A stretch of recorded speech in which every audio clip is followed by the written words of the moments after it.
Hey guys, PainRelievers here, bringing you a dose of commentary about the new Survivor perks that have come out with the Shattered Bloodlines DLC.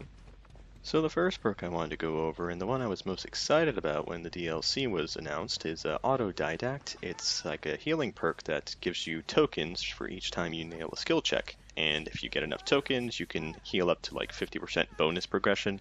However, the reality is that you're not going to reach 5 stacks in most of your games. You can see here I healed up 2 survivors and I've only gotten 1 skill check, so it's very luck based. It's just like some games you'll get skill checks, some games you won't.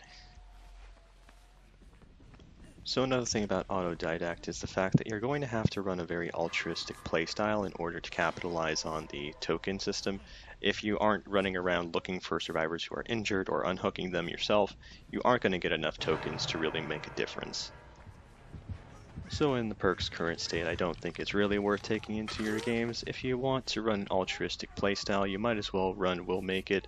You get the benefit instantly, and you don't have to deal with leveling up the tokens or having to rely on the random skill checks to get those level ups. So yeah, this perk just needs a rework in my opinion. So next perk we're going over is Deliverance, and it is a pretty cool perk. It lets you unhook yourself after unhooking another survivor.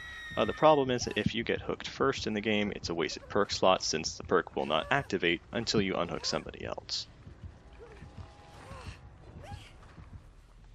So, second thing to note about this perk is the fact that it requires you to perform actions called safe unhooks. Basically, this means that after you unhook a survivor, you have to have them live for 10 seconds without being hit by the killer for Deliverance to activate. And this is usually a pretty small condition, it's easy to meet most of the time, but if the killer is camping, you may find that you never get to activate your perk. So one last thing to note about this perk is the fact that after you unhook yourself, it will trigger a status effect that prevents you from healing yourself for 60 seconds, which isn't a big deal though, because usually you can just hide and wait it out. I think this is totally worth using as a perk since it saves so much time saving yourself from the hook as opposed to having your teammates come and save you and wasting their time and putting them at risk.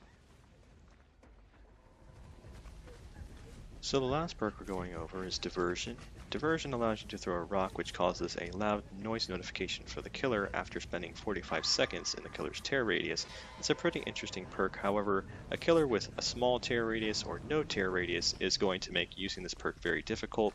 For example, there's Myers, Hag, Huntress, Freddy, Wraith. They all have small tear radiuses, and you can't really do much with this perk if they are the killers that you're going up against. So it's kind of luck based in that sense whether or not you can actually use this perk in your game.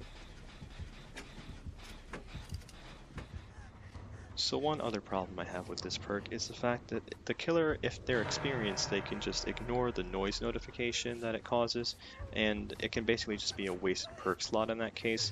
In order to make most use of it, you have to time your perk activation and the place you throw it very well, otherwise they'll just ignore it and it won't be of any use to you.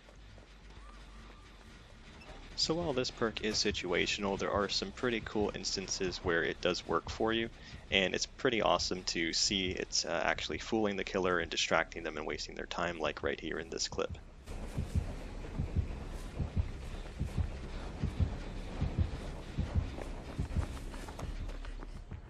So we'll end this video with a brief summary of what I thought about each perk. For Autodidact, I'm going to have to give it a grade of D. Just don't use it until they rework it and make it better. For Deliverance, I'm going to give it a grade of A. It's actually useful and you should use it in your games. It could be a meta perk. And as for Diversion, it gets a grade of C. It's pretty cool to use, but it's very situational. And finally, thanks for watching. If you found this video helpful, make sure to subscribe for future content.